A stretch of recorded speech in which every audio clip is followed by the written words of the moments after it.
नमस्कार दोस्तों, बहुत बहुत स्वागत है आपका आपके ही अपने YouTube चैनल पर। आज की बड़ी खबरें, मुख्य समाचारों को जानेंगे। वहीं खबरों की तरफ चलने से पहले दोस्तों एक छोटी सी रिक्वेस्ट है। अगर आप भी मानते हैं कि 2024 के आम चुनाव के बाद इंडिया गठबंधन अच्छा प्रदर्शन करेगा, केंद्र में इंडिया गठबंधन की सरकार आ सकती है, तो लाइक कीजिएगा वीडियो को, कमेंट बॉक्स में जरूर लिखिएगा बी सपोर्ट इंडिया। पहली बड़ी खबर आ रही है। मध्य प्रदेश में काउंटिंग से पहले कांग्रेस को सता रहा है ईवीएम में गड़बड़ी का डर। जी हां दोस्तों, दिन रात प्रत्याशी काट रहे हैं स्ट्रांग रूम का चक्कर, बाहर टेंट लगा के सोना पड़ रहा है, लेकिन फिर भी डटे हैं कांग्रेस वाले।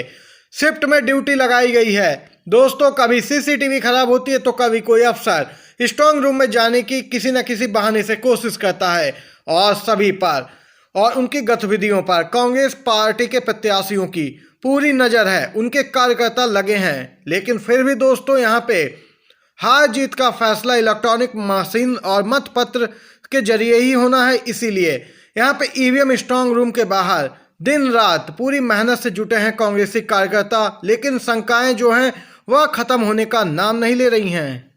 दोस्तों, कांग्रेस प्रत्याशियों के मन में शंका है कि चुनाव आयोग और बीजेपी कहीं मिलीभगत से कहीं ईवीएम में गड़बड़ी न करा दे। इसके अलावा दोस्तों खुद प्रत्याशी भी दिन रात स्ट्रांग रूम की सुरक्षा व्यवस्था का जायजा ले रहे हैं। उज्जैन जिले की महिदपुर के कांग्रेस प्रत्याशी भी यहाँ पे दोस्तों बरसते पानी में स्ट्रांग रूम की सुरक्षा का व्यवस्था जायजा लेने पहुंचे। देख सकते हैं दोस्तों, ईवीएम की सुरक्षा सर्वोपरि है, ये कांग्रेस पार्टी का कहना है, और इसी से उनकी जीत की राह आसान होगी। एक और खबर की तरफ चलते हैं। एक ब्रेकिंग न्यूज निकल के आ रही है। जी हां दोस्तों, CAA लोकसभा चुनाव 2024 से पहले लाने की फिर तैयारी शुरू हो गई है। केंद्रीय गृह राज्य मंत्री अजय कुमार मिश्रा टेनी का कहना है कि नागरिकता संशोधन अधिनियम CAA के नियम केंद्र द्वारा 30 मार्च 2024 तक तैयार कर लिए जाएंगे। दोस्तों 2019 में यह कानून पारित किया गया था। मंत्री ने यहाँ पे दोस्तों बताया है कि जल्द ही इसे लागू भी किया जाएगा। गौरतलब है, देश में लोकसभा चुनाव अप्रैल 2024 में होने वाले हैं। उससे पहले देख सकते हैं कई अहम बदलाव देखने को मिलेंगे। केंद्र ने पहले कहा था कि वह CAA के लिए कानून बनाने की प्रक्रिया में है। वहीं दोस्तों 2020 में पारित भी करा लिए गए। अब दोस्तों इन्हें लागू करने की तैयारी की जा रही है, और विपक्षी दलों ने अब इस पूरे मामले पर केंद्र सरकार को घेरने की पूरी तैयारी कर ली है। टीएमसी तो पहले से ही हमलावर है, कह रही है कि यह मुसलमानों के खिलाफ कानून है। दोस्तों इससे एक समुदाय विशेष को टारगेट किया जा रहा है। आप भी अपनी राय जरूर बताइए खबर को लेकर कमेंट बॉक्स में। एक और बड़ी खबर आ रही है। राहुल गांधी यहाँ पे तेलंगाना में चुनाव प्रचार में व्यस्त है। उनकी लोकप्रियता इस कदर बढ़ रही है कि ट्विटर पर ट्रेंड चल रहा है Rahul S PM, next PM Rahul. वहीं जनता भी पीएम के नारों से राहुल का यहाँ पे स्वागत कर रही है। वहीं दोस्तों अब राहुल गांधी की सांसदी के पीछे बीजेपी वाले लगातार पड़े हैं। कई आरएसएस वाले केस दायर कर रहे हैं। मानहानि केस में राहुल गांधी पे फैसला आ जाने की उम्मीद है। कांग्रेस सांसद राहुल गांधी के लिए अहम दिन है। यूपी के Sultanpur MP MLA court Rahul Gandhi के खिलाफ 5 साल पुराने मानहानि के एक मामले में फैसला सुनाएगी। इस मामले में राहुल गांधी के ऊपर केंद्रीय गृह मंत्री अमित शाह पे आपत्तिजनक टिप्पणी करने का आरोप लगा है। कोर्ट ने इस केस में बीते 18 नवंबर को सुनवाई पूरी कर ली थी, और आज फैसला सुनाया जाना है। यहाँ पे दोस्तों बताते चले 2018 में ये मानहानि का मुकदमा दर्ज कराया गया था। आरोप लगे कि राहुल ने यहाँ पे आपत्तिजनक टिप्पणी गृह मंत्री साहब पे की है। देख सकते हैं दोस्तों एक के बाद एक राहुल के खिलाफ मामले उसी राज्य में दर्ज कराए जा रहे हैं जहां पे बीजेपी सरकार है, चाहे गुजरात हो, यूपी हो। देख सकते हैं ये अपडेट निकल के आई है। अगली खबर की तरफ चलते हैं। भरी कोर्ट में ईडी हो गई बेनकाब। जी हां दोस्तों, जज के सामने ईडी शर्मसार हो गई है अपने लगाए आरोपों से। यहाँ पे दोस्तों ईडी बैकफुट पर दिख रही है। छत्तीसगढ़ चुनाव के वक्त सीएम बघेल की गिरफ्तारी करने की तैयारी हो गई थी। ईडी ने आरोप लगाया कि उन्हें महादेव ऐप से 508 करोड़ मिले। अब जिस आदमी के कहने पे ईडी ने ये आरोप लगाए थे, वो आदमी अपनी बात से मुकर गया है। भरी कोर्ट में जज साहब के सामने उस आदमी ने कहा, मैंने कभी किसी राजनेता को कैश पहुंचाया ही नहीं है, ना ही उनसे कभी मुलाकात हुई है। सोचिए दोस्तों, चुनाव के बीच कैसा खेल किया गया। जनता को गुमराह करने के लिए ईडी ने बीजेपी का पूरा साथ दिया है। एक कहानी बनाई जो कि भरी कोर्ट में झूठी साबित हुई है। जिस व्यक्ति ने आरोप लगाए वही पलट गया अपने बयान से, और यहाँ पे देख सकते हैं दोस्तों, कांग्रेस सरकार को भ्रष्टाचारी बता रही थी बीजेपी, लेकिन अब ये खुलासा हो गया है चुनाव के बाद कि इस प्रकार की कोई बात ही नहीं थी। इसी के साथ दोस्तों एक और बड़ी खबर की तरफ चलते हैं।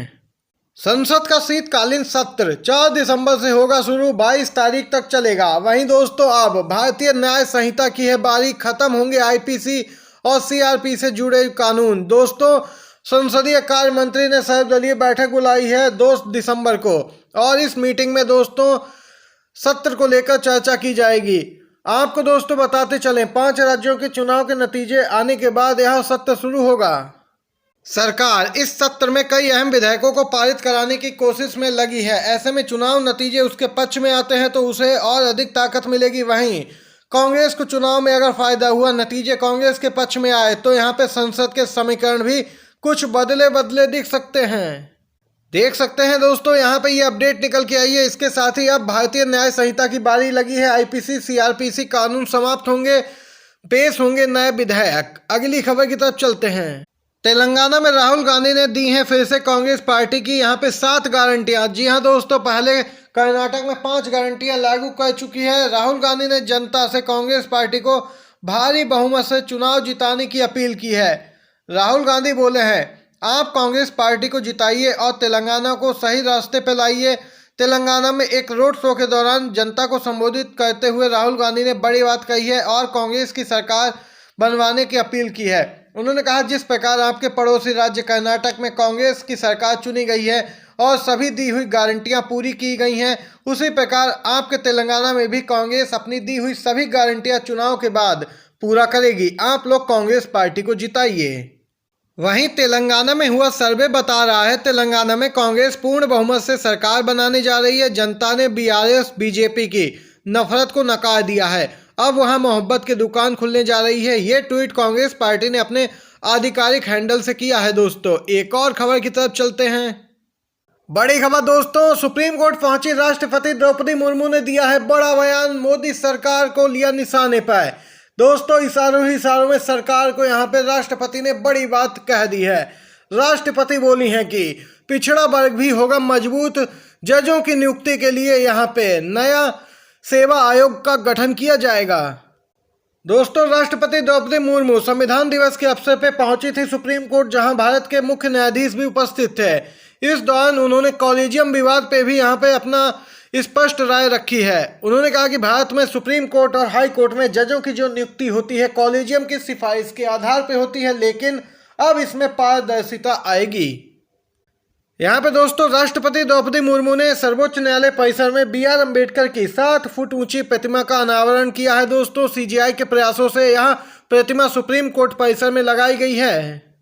बड़ी खबर निकल के आ रही है, ईडी के समन पर बोले हैं एक्टर प्रकाश राज। जी हाँ, वही एक्टर प्रकाश राज जो आए दिन PM मोदी को निशाने पर लेते हैं, ट्वीट करते हैं और खुल के अपनी बात रखते हैं। अब ईडी ने यहाँ पे अभिनेताओं को भी समन जारी करना शुरू कर दिया है, जो बीजेपी के खिलाफ बोलते हैं या केंद्र सरकार के खिलाफ आवाज उठाते हैं। ईडी के समन पर बोले हैं एक्टर प्रकाश राज, प्रिय पनौती, धमकी देना आपकी पुरानी स्क्रिप्ट है, अब समय बदल गया है, कुछ नया आजमाएं।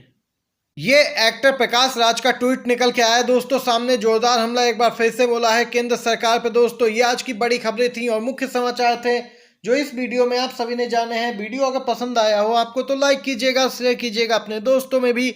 आप सभी का वीडियो देखने के लिए बहुत बहुत धन्यवाद। जय हिंद, जय भारत।